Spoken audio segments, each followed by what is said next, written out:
നിങ്ങളിൽ ചിലർക്കെങ്കിലും മാർവൽ യൂണിവേഴ്സിലെ വാക്കൻഡ എന്ന സാങ്കല്പിക ഭൂമികയെക്കുറിച്ച് കേട്ടറിവുണ്ടാകും. ഇന്നോളം ലോകത്തിലെ ഒരു കൊളോണിയൽ ശക്തിക്കും കീഴ്പ്പെട്ടിട്ടില്ലാത്ത, ആരോടും ഒരു തരത്തിലുമുള്ള ഒത്തുതീർപ്പുകൾക്കും വഴങ്ങിയ ചരിത്രമില്ലാത്ത ഒരു സ്വയം പര്യാപ്ത സാക്ഷര ശാദ്വല ഭൂമി. അതാണ് വാക്കൻഡ. ഭാവിയിൽ കാലൂന്നി വായുവേഗത്തിൽ മുന്നോട്ട് സഞ്ചരിക്കുമ്പോൾ തന്നെ സ്വന്തം വേരുകളെയും പാരമ്പര്യത്തെയും സംസ്കാരത്തെയും വിസ്മരിക്കാത്ത ഒരു പറുദീസ തന്നെയാണ് വാക്കൻഡ. ഈ വാക്കൻഡയുടെ അധിപതിയായ ബ്ലാക്ക് പാന്തർ എന്ന കഥാപാത്രത്തെയും നിങ്ങളിൽ പലർക്കും പരിചയമുണ്ടാകും. എന്നാൽ ബ്ലാക്ക് പാന്തറിനെ പോലെ ഒരുപക്ഷെ അയാളെക്കാൾ നന്നായി ആഫ്രിക്കയിൽ സ്വന്തം നാടിനെ അഭിവൃദ്ധിയിലേക്ക് നയിച്ചിട്ടുള്ള ഏതെങ്കിലും ഒരു ജനനേതാവിൻ്റെ പേര് നിങ്ങൾ കേട്ടിട്ടുണ്ടോ? നൂറ്റാണ്ടുകളായി വിഫല വാഗ്ദാനങ്ങളും മോഹഭംഗങ്ങളും കൊടിയ വഞ്ചനകളും മാത്രം അനുഭവിച്ച ശീലമുള്ള ഒരു തലമുറയ്ക്ക് ആദർശഭരണം എന്തെന്ന് പരിചയപ്പെടുത്തിയ ക്രാന്തദർശിയായ ഒരു രാഷ്ട്രത്തലവൻ ആഫ്രിക്കയുടെ ചരിത്രത്തിൽ ഉണ്ടായിരുന്നു. പേര് കോമ്രേഡ് തോമസ് സങ്കറ. കരകളഞ്ഞൊരു ഫെമിനിസ്റ്റും തികഞ്ഞൊരു ഇന്റലക്ച്വലുമായിരുന്ന അദ്ദേഹം 1983 മുതൽ 87 വരെയുള്ള 4 കൊല്ലം ബുർക്കിന ഫാസോയുടെ പ്രസിഡന്റും സൈനിക മേധാവിയുമായിരുന്നു. അമരത്തിരുന്ന ആ ചുരുങ്ങിയ കാലം കൊണ്ട് ആ രാജ്യത്തിന്റെ വിദ്യാഭ്യാസ, വ്യാവസായിക, അന്താരാഷ്ട്ര നയങ്ങളിലും പാനാഫ്രിക്കൻ വിഷയങ്ങളിലെ നിലപാടുകളിലും കോമ്രേഡ് തോമസ് സങ്കറ ചെലുത്തിയ സ്വാധീനം ആരെയും അതിശയിപ്പിക്കാൻ പോകുന്നതായിരുന്നു. ആഫ്രിക്കൻ ചെഗുവേര എന്ന അപരനാമധേയത്തിൽ ചരിത്രത്തിൽ ഇടം പിടിച്ച ആ വ്യക്തി ഒടുവിൽ 37 വയസ്സിന്റെ നിറയൗവനത്തിൽ സാമ്രാജ്യത്വ ശക്തികളുടെ അധമമായ അധികാര ചരടുവലികളുടെ ഇരയായി നിർദ്ദയം കൊല ചെയ്യപ്പെടുകയായിരുന്നു. ബുർക്കിന ഫാസോ എന്ന ആഫ്രിക്കൻ രാജ്യത്തെ തീരാ ദുരിതത്തിലാക്കിയ കൊളോണിയൽ ശക്തികൾക്കെതിരെ കോമ്രേഡ് തോമസ് സങ്കറ എന്ന ജനനേതാവ് നടത്തിയ ഒറ്റയാൾ പോരാട്ടങ്ങളുടെ കഥ.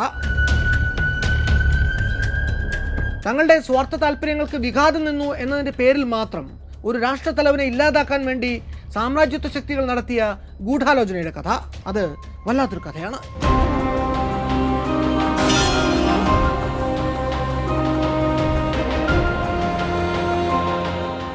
പടിഞ്ഞാറൻ ആഫ്രിക്കയിൽ ഏതാണ്ട് 2.25 ലക്ഷം ചതുരശ്ര കിലോമീറ്റർ വിസ്തൃതിയിൽ 6 രാജ്യങ്ങളുമായി അതിർത്തി പങ്കിട്ടുകൊണ്ട് ഇങ്ങനെ ലാൻഡ് ലോക്ക്ഡ് ആയിട്ട് കിടക്കുന്ന രാജ്യമാണ് ബുർക്കിന ഫാസോ.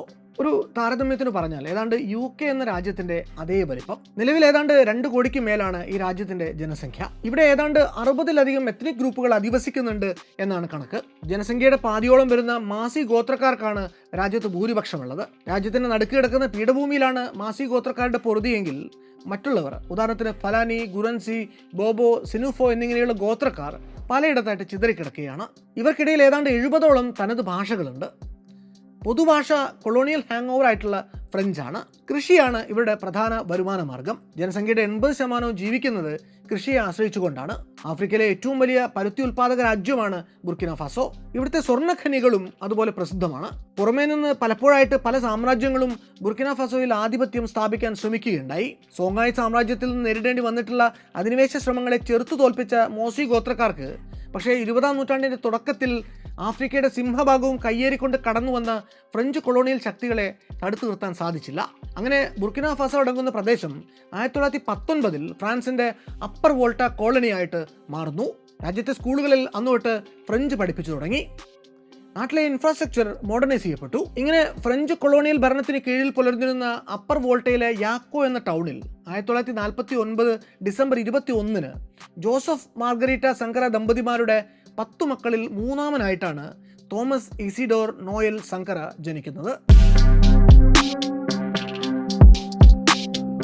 2ാം ലോക മഹായുദ്ധത്തിൽ പങ്കെടുത്ത ഒരു വെറ്ററൻ സൈനികനായിരുന്ന സങ്കറയുടെ പിതാവ് ഫ്രഞ്ച് ഗവൺമെന്റിന്റെ കീഴിൽ ജോലി നോക്കിയിരുന്ന ഒരു പോലീസ് അസിസ്റ്റന്റ് ആയിരുന്നു. അപ്പർ വോൾട്ടയിൽ കാലാകാലങ്ങളായിട്ട് പല പല ട്രൈബുകളുടെയും ഭാഗത്തു നിന്നുണ്ടായിട്ടുള്ള വിപ്ലവ ശ്രമങ്ങളെ എന്നും ഉരുക്കുമുഷ്ടി കൊണ്ട് അടിച്ചമർത്തിയ ചരിത്രം മാത്രമുള്ള ഒരു മർദ്ദക ശക്തിയായിരുന്നു ഫ്രഞ്ച് കൊളോണിയൽ ഭരണം. തോമസിന്റെ ജനനത്തിന് ശേഷം അധികം വൈകാതെ തന്നെ ഈ കുടുംബം ഐവറി കോസ്റ്റിനോട് അതിർത്തി പങ്കിടുന്ന ഗൗവ എന്ന പ്രദേശത്തേക്ക് മാറി താമസിക്കുന്നു.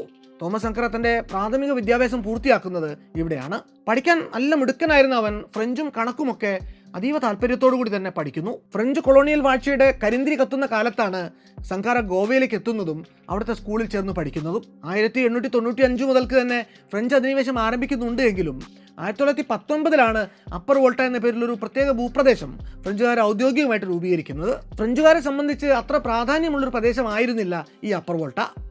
പ്രധാനമായിട്ടും പരുത്തി കൃഷിക്കും അതുപോലെ ഫ്രഞ്ച് കോളനികളിൽ ജോലിയെടുക്കാൻ വേണ്ടുന്ന ആളുകളെ ഒപ്പിക്കാനുമുള്ള ഒരു പ്രദേശം മാത്രമായിരുന്നു ഈ അപ്പർ വോൾട്ട. അതുകൊണ്ട് തന്നെ ഭരണം ഉൾപ്പെടെയുള്ള കാര്യങ്ങൾക്ക് വേണ്ടി ഫ്രഞ്ച് ഗവൺമെൻറ് ഇവിടെ കാര്യമായിട്ട് ഒന്നും തന്നെ ചെയ്തിരുന്നില്ല.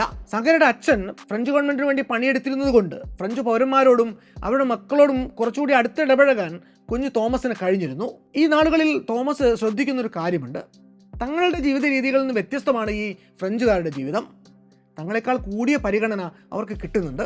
ഈ ഒരു ചിന്ത കുഞ്ഞായിരിക്കുമ്പോൾ തന്നെ തോമസിന്റെ മനസ്സിൽ ഉറയ്ക്കുന്നുണ്ട്. കുട്ടിക്കാലത്ത് തന്നെ പിടിച്ചുകുലുക്കിയ ചില തീക്ഷ്ണമായ സംഭവങ്ങളെക്കുറിച്ച് പിന്നീട് അദ്ദേഹം തൻ്റെ Thomas Sankara speaks the Burkina Faso revolution എന്ന പുസ്തകത്തിൽ ഓർത്തെടുത്ത് എഴുതുന്നുണ്ട്. ഈ അനുഭവ വിവരണങ്ങളുടെ മലയാള പരിഭാഷ PS പൂഴനാട് രചിച്ച ദ റെഡ് ആഫ്രിക്ക എന്ന പുസ്തകത്തിന്റെ ഒരു അധ്യായത്തിൽ നമുക്ക് വായിക്കാനാകും. യൂറോപ്യനായ പ്രൈമറി സ്കൂൾ പ്രിൻസിപ്പളിന് ഒരു ബൈസൈക്കിൾ ഉണ്ടായിരുന്നു. അതൊന്ന് ചവിട്ടാൻ കുട്ടിയായ സങ്കരയ്ക്ക് വലിയ മോഹം. സ്കൂളിലെ കുട്ടികളൊക്കെയും മാസങ്ങളോളം ഈ സൈക്കിളിനെ സ്വപ്നം കണ്ടുകൊണ്ട് കഴിഞ്ഞു. സൈക്കിളിനെ കുറിച്ചുള്ള സ്വപ്നങ്ങൾ കണ്ടുകൊണ്ടാണ് ഞങ്ങൾ ഉണരുന്നത് തന്നെ. ഒന്ന് തൊടാൻ പോലും അനുവാദമില്ലാത്ത ആ മുതലിനെ നോക്കി നിന്ന് നിർവൃതി അടയാനും ഏറി വന്നാൽ അതിൻ്റെ ചിത്രം കടലാസിൽ വരയ്ക്കാനുമൊക്കെ അന്ന് സാധിച്ചിരുന്നുള്ളൂ. ആ സൈക്കിൾ ഒരിക്കൽ ഒരു വട്ടമെങ്കിലും ചവിട്ടാൻ കിട്ടാൻ വേണ്ടി ഞങ്ങൾ പല കഷ്ടതകൾക്കും അന്ന് മുതിർന്നിട്ടുണ്ട്. പ്രിൻസിപ്പലിൻ്റെ മകൻ മണൽക്കൂനകൾ നിർമ്മിക്കാൻ ആഗ്രഹിച്ചപ്പോൾ ഞങ്ങൾ അവന് വേണ്ട മണൽ കൊണ്ടുകൊടുത്തു. അവൻ്റെ ഇഷ്ടങ്ങൾ സാധിച്ചു കൊടുക്കാൻ വേണ്ടി ത്യാഗങ്ങൾ പലതും അന്ന് ഞങ്ങൾ സഹിച്ചു. പക്ഷേ ദിവസങ്ങൾ പിന്നിട്ടതോടെ ഈ ചെയ്യുന്നതൊക്കെ വെറുതെയാണ് എന്ന് ഞങ്ങൾക്ക് മനസ്സിലായി. അങ്ങനെ ഒരു ദിവസം ആ സൈക്കിളിനെ ഞാൻ ബലമായി പിടിച്ചെടുത്തു എന്നാണ് അതേപ്പറ്റി സങ്കര എഴുതിയിട്ടുള്ളത്. ഇനിയാണ് ഓർമ്മയിലെ കയ്പുള്ള ഭാഗം. കുട്ടികൾക്കിടയിൽ നടന്ന ഈ ചെറിയ പ്രശ്നത്തിന്റെ പേരിൽ സങ്കരയുടെ അച്ഛനെ പോലീസ് അറസ്റ്റ് ചെയ്യുന്നു. ഇതിന്റെ പേരിൽ അവൻ സ്കൂളിൽ നിന്ന് പുറത്താക്കപ്പെടുകയും ചെയ്തു. കൊളോണിയൽ വാഴ്ച നാട്ടിൽ നിരന്തരം അടിച്ചേൽപ്പിച്ചുകൊണ്ടിരുന്ന അനീതിയെക്കുറിച്ചും അസമത്വത്തെക്കുറിച്ചുമൊക്കെയുള്ള ഈ ആദ്യകാല തിരിച്ചറിവ് ഒരു തീക്കനൽ പോലെ സങ്കരയുടെ ഹൃദയത്തിൽ എരിഞ്ഞുകൊണ്ടേയിരുന്നു. ചെറുപ്രായത്തിൽ തന്നെ കൊളോണിയൽ വാഴ്ചയുടെ അതിഭീകരാവസ്ഥയെക്കുറിച്ച് തിരിച്ചറിഞ്ഞ മറ്റൊരു സന്ദർഭത്തെക്കുറിച്ചും സങ്കര സൂചിപ്പിക്കുന്നുണ്ട്. ഒരിക്കൽ സങ്കരയുടെ അനുജത്തി ഒരു കല്ലുകൊണ്ട് മരത്തിൽ നിന്ന് ചില കാട്ടുപഴങ്ങളെ എറിഞ്ഞിടുകയായിരുന്നു. അബദ്ധവശാൽ അങ്ങനെ ഓങ്ങി എറിഞ്ഞ കല്ലുകളിൽ ഒന്ന് ചെന്ന് വീഴുന്നത് പ്രിൻസിപ്പലിന്റെ വീടിന്റെ മേൽക്കൂരയിലാണ്. ആ സംഭവത്തെക്കുറിച്ച് സങ്കര ഓർത്തെടുക്കുന്നത് ഇങ്ങനെയാണ്: ആ കല്ലിന്റെ ശബ്ദങ്ങൾ പ്രിൻസിപ്പലിന്റെ ഭാര്യയുടെ ഉച്ചയുറക്കത്തെ അലോസരപ്പെടുത്തി. വിഭവസമൃദ്ധമായിട്ടുള്ള ഉച്ചയൂണിന് ശേഷമുള്ള സുഖസുഷുപ്തിക്ക് ഇത്തരം ശബ്ദങ്ങൾ മുടക്കുവരുത്തുക സ്വാഭാവികം തന്നെയാണ്. പക്ഷെ ഞങ്ങൾ പഴത്തിന് കല്ലെറിഞ്ഞത് വിനോദത്തിന് വേണ്ടി അല്ലായിരുന്നു. രാവിലെ മുതൽ പട്ടിണി കിടന്ന് വിശന്നു വലഞ്ഞ ഞങ്ങൾ പശിയടക്കാനുള്ള വഴി മാത്രമാണ് അന്വേഷിച്ചത്. ഞങ്ങൾക്ക് പഴമെങ്കിൽ പഴം കിട്ടിയാൽ മതിയായിരുന്നു. എന്തായാലും പ്രിൻസിപ്പലിൻ്റെ ഭാര്യയുടെ ഉച്ചയുറക്കം മുറിച്ച ആ കല്ലേറിൻ്റെ പേരിലും ഒടുവിൽ സങ്കരയുടെ അച്ഛൻ തന്നെ അറസ്റ്റ് ചെയ്യപ്പെടുന്നു. കോളനി വാഴ്ചയുമായിട്ട് നേരിട്ട് ഇങ്ങനെ ഒന്നിലധികം തവണ ഉരസേണ്ടി വന്നത് സങ്കരയുടെ രാഷ്ട്രീയ ബോധ്യങ്ങളെ പരുവപ്പെടുത്തുന്നതിൽ വലിയ പങ്ക് തന്നെ വഹിച്ചിരുന്നു എന്ന് പറയാം. ഇതിനിടയ്ക്ക് 1960 തോമസിന് 11 വയസ്സ് പ്രായമുള്ളപ്പോൾ അപ്പർ വോൾട്ട സ്വതന്ത്രമാവുന്നു. തൻ്റെ ജന്മനാട് ഫ്രഞ്ച് കോളനി ഭരണത്തിന് കീഴിൽ ഇത്രയും കാലം അനുഭവിച്ച കെടുതികൾക്ക് ഒരു മധുര പ്രതികാരം എന്നവണ്ണം ആ ചെറിയ പ്രായത്തിൽ തന്നെ തോമസും കൂട്ടുകാരും സംഘടിച്ച് ജാഥ നടത്തി ആഘോഷിക്കുകയും കുട്ടികളുടെ സമ്മേളനം നടത്തുകയും ചെയ്യുന്നു. ആ മീറ്റിങ്ങിൽ വെച്ച് ഈ കുട്ടികൾ ഫ്രഞ്ച് പതാക താഴ്ത്തുകയും സ്വതന്ത്ര അപ്പർ വോൾട്ടയുടെ പതാക ഉയർത്തുകയും ചെയ്തു. അന്ന് ഇതിൻ്റെ പേരിൽ യൂറോപ്യൻ കുട്ടികളും തോമസിൻ്റെ ഗ്യാങ്ങും തമ്മിൽ ചെറിയൊരു കശപിശ പോലും ഉണ്ടാവുന്നുണ്ട്. ഈ വിഷയത്തിൽ സ്കൂളിൽ നിന്ന് കടുത്ത ശിക്ഷാ നടപടികൾക്കുള്ള ശുപാർശ വന്നുവെങ്കിലും അന്ന് അച്ഛൻ ജോസഫ് മകൻ്റെ പക്ഷത്ത് അടിയുറച്ച് നിലകൊണ്ടതുകൊണ്ട് മാത്രം അവൻ രക്ഷപ്പെടുന്നു. സ്വതന്ത്ര അപ്പർ വോൾട്ടയുടെ ആദ്യത്തെ പ്രസിഡന്റായ മോറിസ് യമോഗ ഫ്രഞ്ച് സാമ്രാജ്യത്വ ശക്തികളുമായി അടുത്ത ബന്ധം പുലർത്തിയിരുന്ന ഒരാളായിരുന്നു. അയാളുടെ മിലിറ്ററി അഡ്വൈസർമാരും സിവിൽ സർവൻസും ഒക്കെ പലരും ഫ്രഞ്ച് പൗരന്മാർ തന്നെ ആയിരുന്നു താനും. ഈ നിയോ കൊളോണിയൽ ബാന്ധവം രാജ്യത്തെ പൗരന്മാരുടെ സ്വാഭാവികമായിട്ടുള്ള വളർച്ചയ്ക്ക് തടസ്സം നിൽക്കുകയും ജനങ്ങളിൽ അതൃപ്തി വ്യാപകമാവുകയും ചെയ്തു. കാലം കഴിയുന്തോറും പ്രസിഡന്റ് മോറിസ് യമോഗയുടെ ഭരണം കൂടുതൽ ഏകാധിപത്യപരമായിട്ട് മാറാൻ തുടങ്ങി. എതിർത്തൊരക്ഷരം പറയുന്ന ആരെയും അയാൾ അപ്പോൾ തന്നെ പിടികൂടി ജയിലിൽ തള്ളാൻ തുടങ്ങി. താക്കോൽ സ്ഥാനങ്ങളിലേക്ക് വേണ്ടപ്പെട്ടവരെ തിരികെ കയറ്റി അയാൾ ഭരണത്തിൽ പിടിമുറുക്കാൻ ശ്രമിച്ചു. എന്ന് മാത്രമല്ല, രാജ്യം കടുത്ത ദാരിദ്ര്യത്തിലാണ് എന്ന് നാഴികയ്ക്ക് 40 വട്ടം പറഞ്ഞുകൊണ്ടേയിരിക്കുന്ന ഇയാൾ തന്നെ വളരെ ആഡംബരം നിറഞ്ഞ ഒരു ജീവിതശൈലി ജനങ്ങൾക്ക് മുന്നിൽ പരസ്യമായിട്ട് പുറത്തെടുക്കാനും തുടങ്ങി.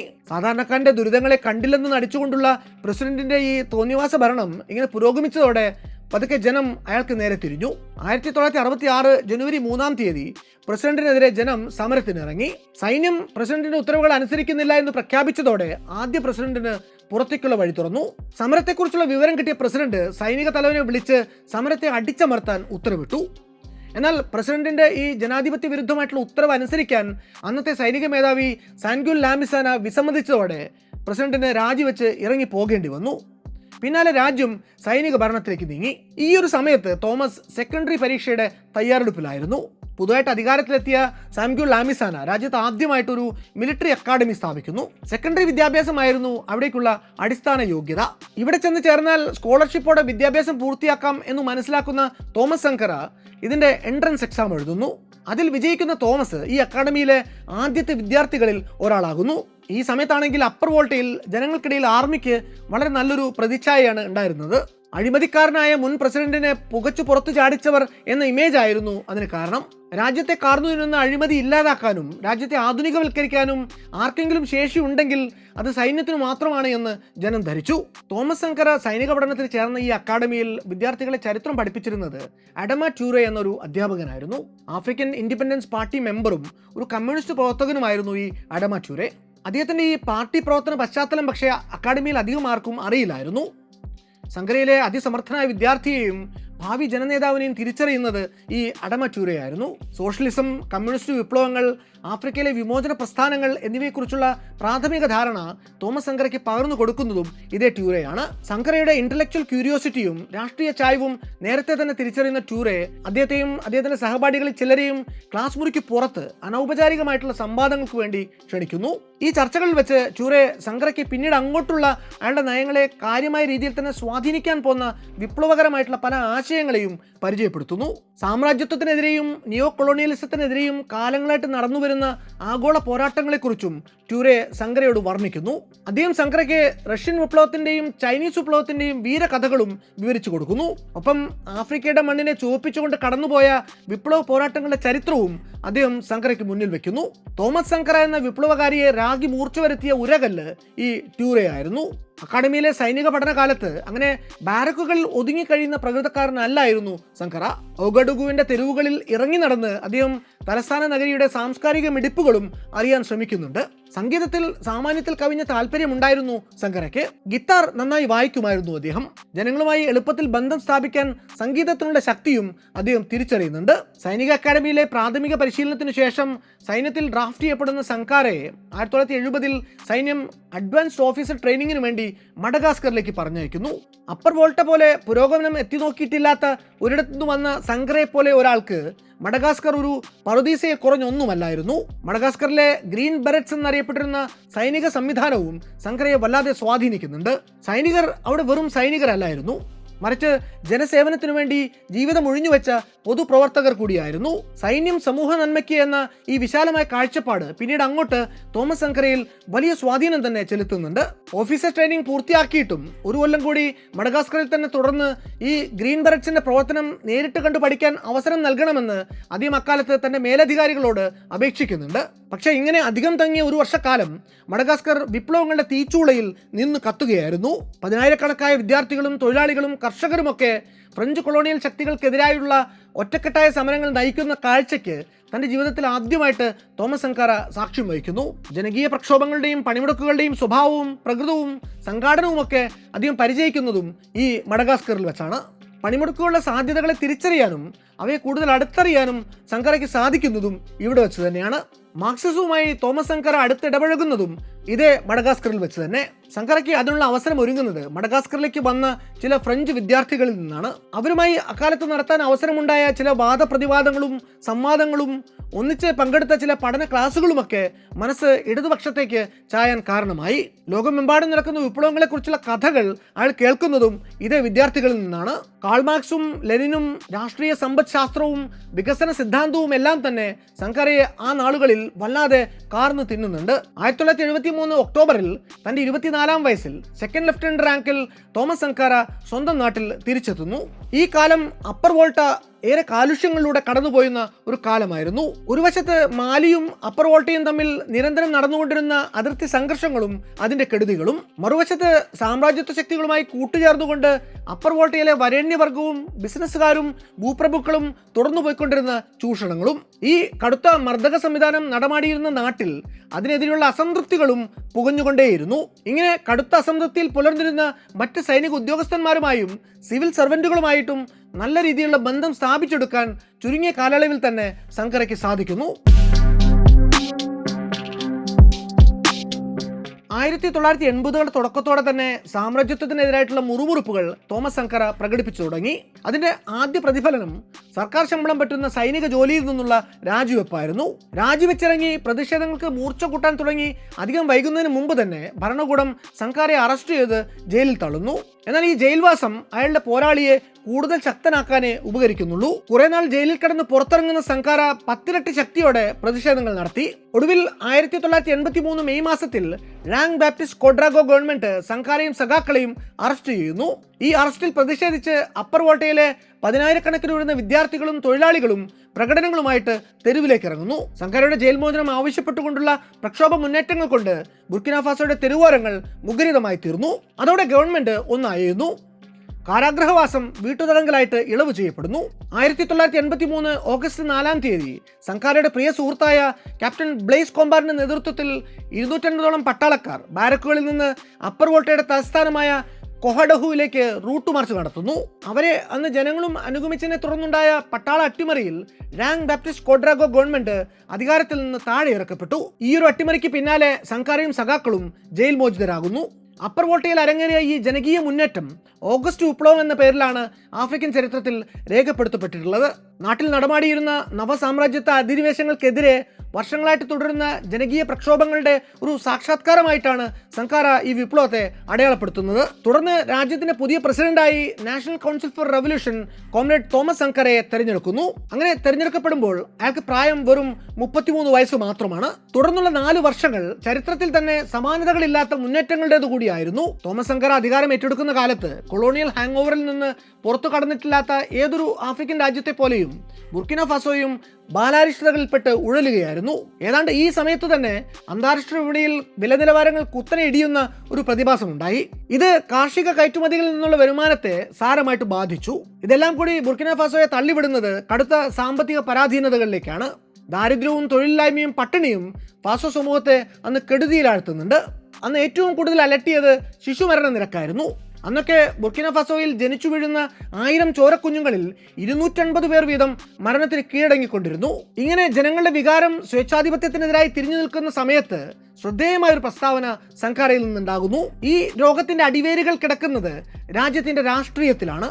അതുകൊണ്ട് തന്നെ ചികിത്സ വേണ്ടതും ഇവിടുത്തെ രാഷ്ട്രീയ പ്രസ്ഥാനങ്ങൾക്കാണ്.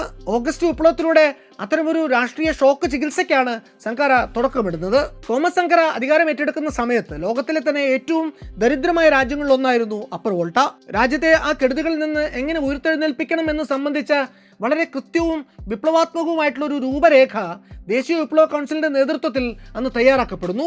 അതിവിപുലമായ ഒരു സാമൂഹിക, സാമ്പത്തിക, പാരിസ്ഥിതിക പദ്ധതിക്കായിരുന്നു സങ്കര തുടക്കമിട്ടത്. ഫ്രഞ്ച് കൊളോണിയൽ ശക്തികൾ ആ രാജ്യത്തിന് നൽകിയിരുന്ന അപ്പർ വോൾട്ട എന്ന പേരിന് വിപ്ലവ ഭരണകൂടം ആദ്യമേ തന്നെ മാറ്റി എഴുതുന്നു. തങ്ങളുടെ രാജ്യത്തിന് അവർ ബുർക്കിന ഫാസോ അഥവാ ഉയർത്തപ്പെട്ട മനുഷ്യരുടെ നാട് എന്ന പുതിയ പേര് കൊടുക്കുന്നു.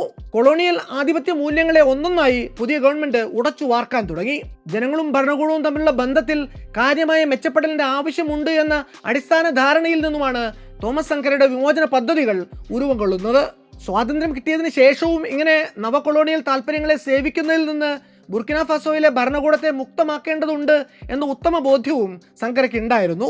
അന്നോളം രാജ്യം ഭരിച്ച ഗവൺമെന്റുകളൊക്കെയും ചെയ്തുകൊണ്ടേയിരുന്നത് ഒരേ ഒരു കാര്യം മാത്രമാണ്: നാട്ടിലെ വിഭവങ്ങളെ കുത്തിച്ചോർത്തി ചെറു ന്യൂനപക്ഷം വരുന്ന വരേണ്യ വിഭാഗങ്ങളെ കൊഴിപ്പിച്ചുകൊണ്ടേയിരിക്കുക. അതുകൊണ്ടുണ്ടായ ഒരേ ഒരു ഫലം നാട്ടിലെ ബഹുഭൂരിപക്ഷം വരുന്ന പാവപ്പെട്ടവർ കൊടിയ ദാരിദ്ര്യത്തിലേക്ക് തന്നെ വലിച്ചെറിയപ്പെട്ടു എന്നതാണ്. ഭരണത്തിൽ വന്ന പാടെ സങ്കര ആദ്യം തന്നെ ചെയ്യുന്നത് കൊളോണിയൽ ഭരണക്രമത്തിന്റെ എല്ലാവിധ സ്റ്റാറ്റസ് സിംബലുകളും പരിത്യജിക്കുകയാണ്.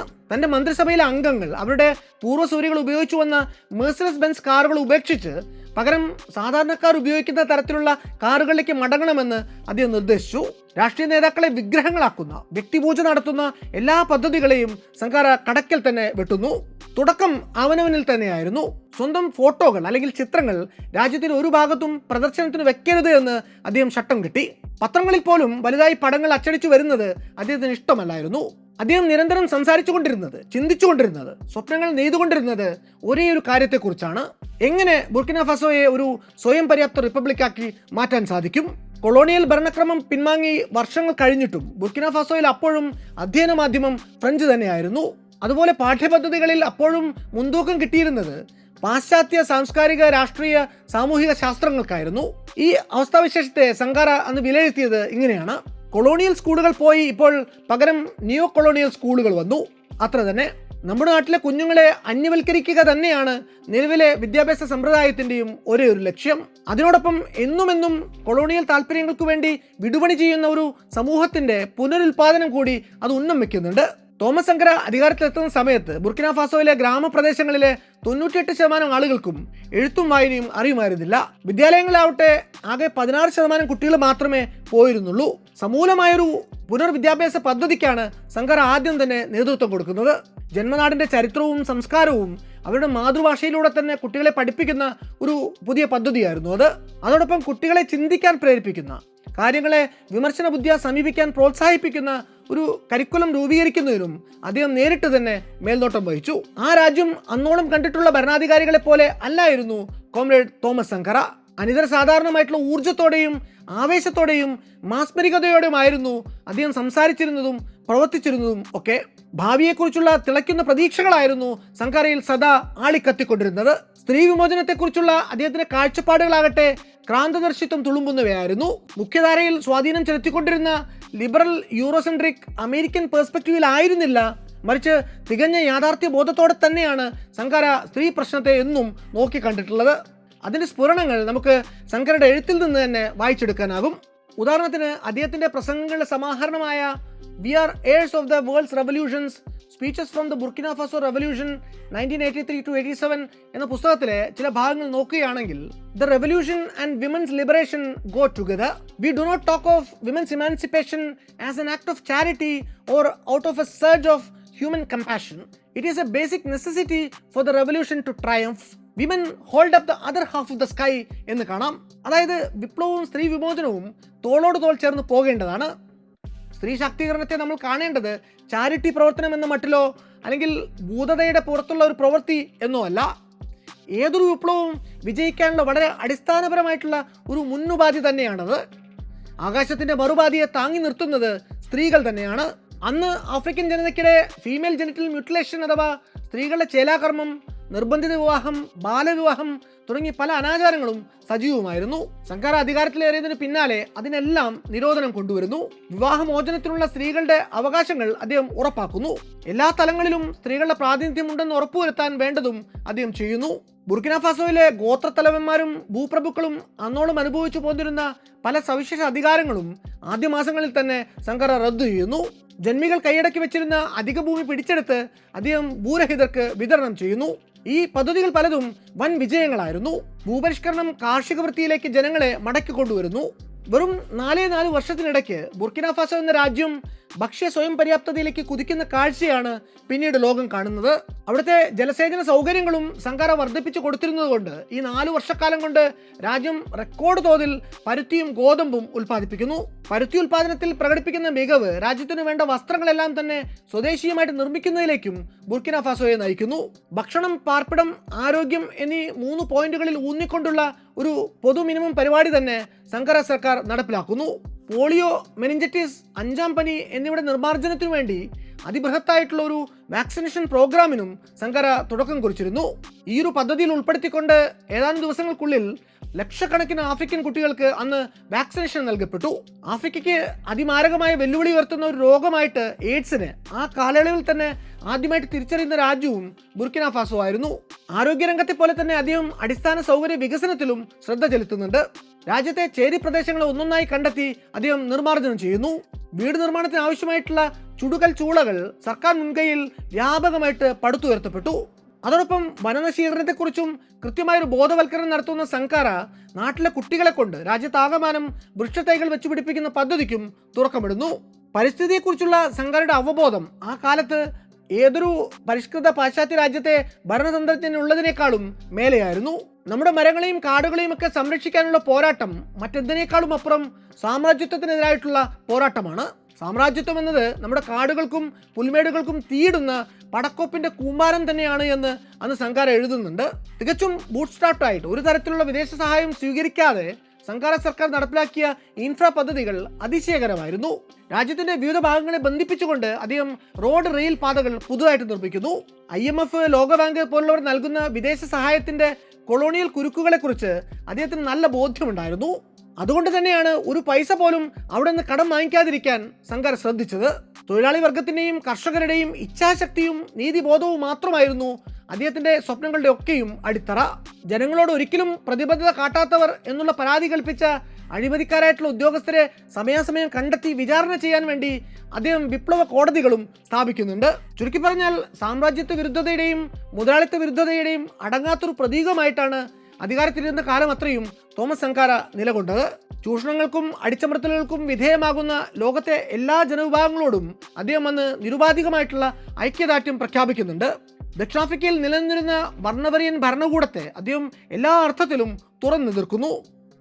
ഒപ്പം പാൻ ആഫ്രിക്കൻ രാജ്യങ്ങളുടെ ഒത്തൊരുമയ്ക്ക് വേണ്ടിയും സങ്കാര അന്ന് വാദിക്കുന്നുണ്ട്. ഒരു ഭാഗത്ത് തോമസ് സങ്കാര എന്ന ജനപ്രിയ നേതാവ് ഇങ്ങനെ ഒരു ബിംബമായിട്ട് വളർന്നു വരുന്നത് കണ്ടുകൊണ്ട് അടങ്ങിയിരിക്കാൻ സാമ്രാജ്യത്വ ശക്തികൾക്കും അവരുടെ കുറുമുന്നണികൾക്കും ആവുന്നുണ്ടായിരുന്നില്ല. സങ്കാരയുടെ ജനപ്രിയ നയങ്ങൾ കൊണ്ട് ബുദ്ധിമുട്ടിയിരുന്ന സ്വദേശിയും വിദേശിയുമായിട്ടുള്ള എല്ലാ വരേണ്യ വിഭാഗങ്ങളും സങ്കാരയ്ക്കെതിരെ അണിയറയിൽ ഒന്നിക്കുന്നു.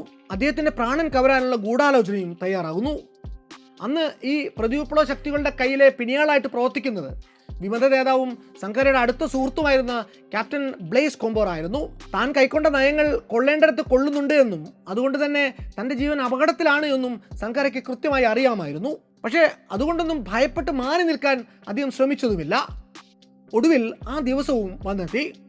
1987 ഒക്ടോബർ 15 അന്ന് ഒരു വ്യാഴാഴ്ചയായിരുന്നു. അന്ന് രാവിലെ ഉറക്കം എഴുന്നേറ്റപ്പോൾ മുതൽ തോമസ് സങ്കാര ചിന്തിക്കുന്നത് ഒരേ ഒരു കാര്യത്തെക്കുറിച്ചാണ്. ഓഗസ്റ്റ് വിപ്ലവത്തിൽ തൻ്റെ കൂടെ തോളോട് തോൾ ചേർന്ന് പ്രവർത്തിച്ച ചില കോമ്രേഡുകൾ കഴിഞ്ഞ കുറേ മാസങ്ങളായിട്ട് തനിക്കെതിരെ പ്രവർത്തിച്ചുകൊണ്ടിരിക്കുന്ന കുതികാൽ വെട്ടുകളെക്കുറിച്ച്. ബുർക്കിന ഫാസോയിൽ ആഭ്യന്തരമായിട്ട് നടക്കുന്ന അഭിപ്രായ ഭിന്നതയുടെ ചുഴലിയിൽപ്പെട്ട് താൻ പ്രാണനുതുല്യം സ്നേഹിച്ച് മുന്നോട്ട് നയിച്ച വിപ്ലവം ആടി ഉലയുകയാണ് എന്ന് സങ്കാരയ്ക്ക് മനസ്സിലായി തുടങ്ങിയിരുന്നു. വലിയ സോമ എന്ന അദ്ദേഹത്തിന് ഏറ്റവും അടുത്ത അനുയായി അന്ന് രാവിലെ പ്രസിഡൻഷ്യൽ റെസിഡൻസിലേക്ക് എത്തുന്നുണ്ട്. Committees for the defence of revolution എന്ന അവരുടെ സംഘടനയ്ക്കുള്ളിലെ പടലപ്പിണക്കങ്ങളും ആഭ്യന്തര കലാപങ്ങളും ഒക്കെ തന്നെ ആയിരുന്നു അന്നത്തെ ചർച്ചാ വിഷയം. തോമസ് സങ്കാരയും ഒരു കാലത്ത് സങ്കാരയുടെ വിശ്വസ്തനായ അനുചരനായിരുന്ന ബ്ലേസ് കോംബോറയും തമ്മിലുള്ള അഭിപ്രായ ഭിന്നത പരസ്പരം പ്രാണനെടുക്കാനും പോകുന്ന വൈരത്തിലേക്ക് വളർന്നു കഴിഞ്ഞിരിക്കുന്നു. അതിന് എത്രയും പെട്ടെന്ന് ഒരു പരിഹാരം കണ്ടേ പറ്റൂ. അന്നേ ദിവസം വൈകുന്നേരം സങ്കാര കോൺസേ ഡെ ലാന്റോൺ എന്ന തൻ്റെ ഭരണസിരാ കേന്ദ്രത്തിൽ വെച്ച് ഏറ്റവും പ്രധാനപ്പെട്ട സഹപ്രവർത്തകരുടെ ഒരു രഹസ്യ മീറ്റിംഗ് വിളിച്ചു കൂട്ടുന്നു. വൈകുന്നേരം കൃത്യം 4:15 തന്നെ ആ മീറ്റിംഗ് ആരംഭിക്കുന്നു. മീറ്റിംഗ് തുടങ്ങി 5 മിനിറ്റിനുള്ളിൽ തന്നെ ആ കെട്ടിടം വലിയൊരു സംഘർഷാവസ്ഥയിലേക്ക് വഴുതി വീഴുന്നു. നാലുപാടും നിന്ന് യന്ത്രത്തോക്കുകൾ തുരുതുര ഗർജിക്കുന്ന ഒച്ചകൾ കേട്ടു തുടങ്ങി. നിമിഷങ്ങൾക്കുള്ളിൽ തന്നെ സങ്കാരയുടെ ഡ്രൈവറും 2 ബോഡി ഗാർഡുമാരും വെടിയേറ്റ് കൊല്ലപ്പെട്ടു. പുറത്ത് വെടിയൊച്ചകൾ കേട്ടപ്പോൾ തന്നെ ആ മീറ്റിംഗ് ഹാളിൽ ഉണ്ടായിരുന്നവരെല്ലാവരും സുരക്ഷിതമായ ഇടങ്ങളിൽ ചെന്ന് ഒളിച്ചിരിക്കുന്നു. ഏത് നിമിഷവും ആര് വേണമെങ്കിലും വെടിയേറ്റ് കൊല്ലപ്പെടാം എന്ന സാഹചര്യമായിരുന്നു. ഒന്ന് തല ഉയർത്തി നോക്കാൻ പോലും ആർക്കും ധൈര്യമില്ലാത്ത അവസ്ഥ. അങ്ങനെ ഏതാനും നിമിഷങ്ങൾ പിന്നിട്ട ശേഷം കോമ്രേഡ് തോമസ് സങ്കാര എന്ന ധീരനായ മനുഷ്യൻ പതുക്കെ എഴുന്നേറ്റ് നിൽക്കുന്നു. പരിഭ്രാന്തിയുടെ ആ നിമിഷങ്ങൾക്കിടയിലും അദ്ദേഹം തന്റെ മനസാന്നിധ്യം തെല്ലും വെടിയുന്നില്ല.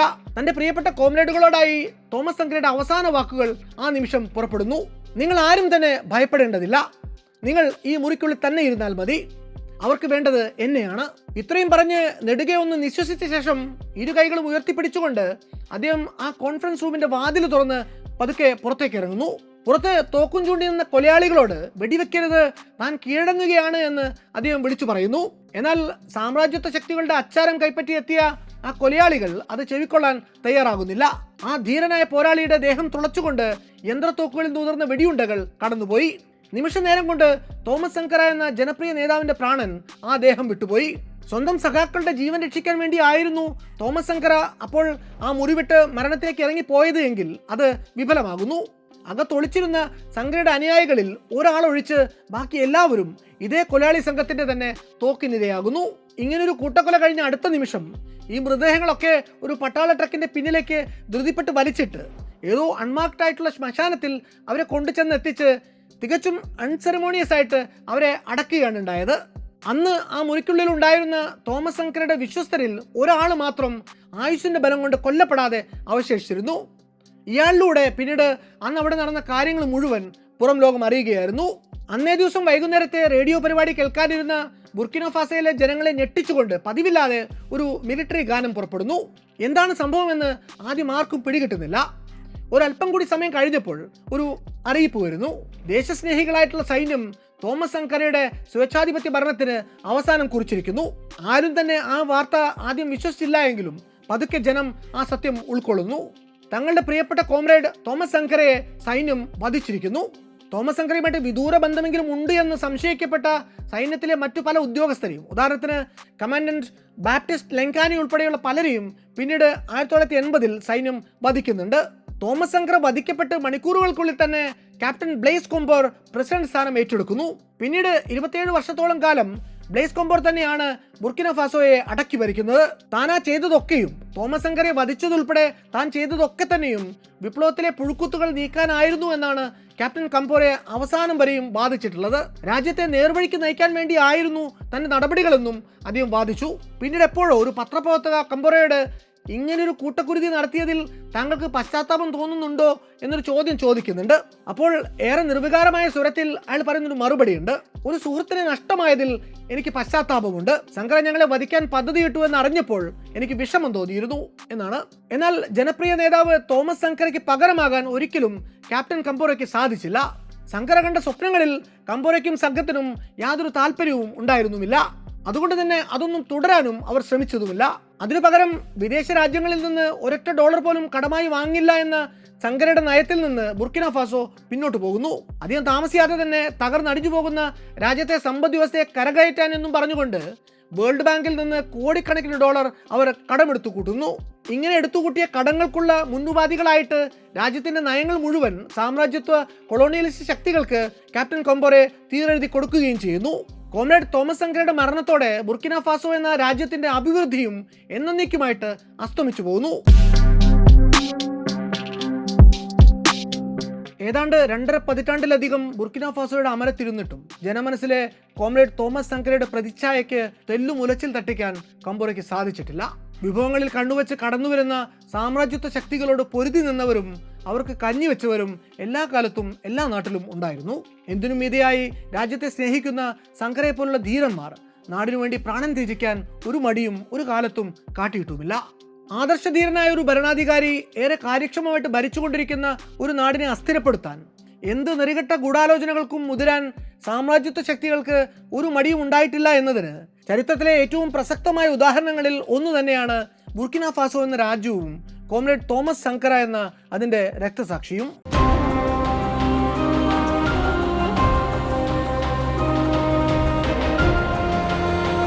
മറ്റു വല്ലാത്ത കഥയുമായി ഇനിയും വരാം.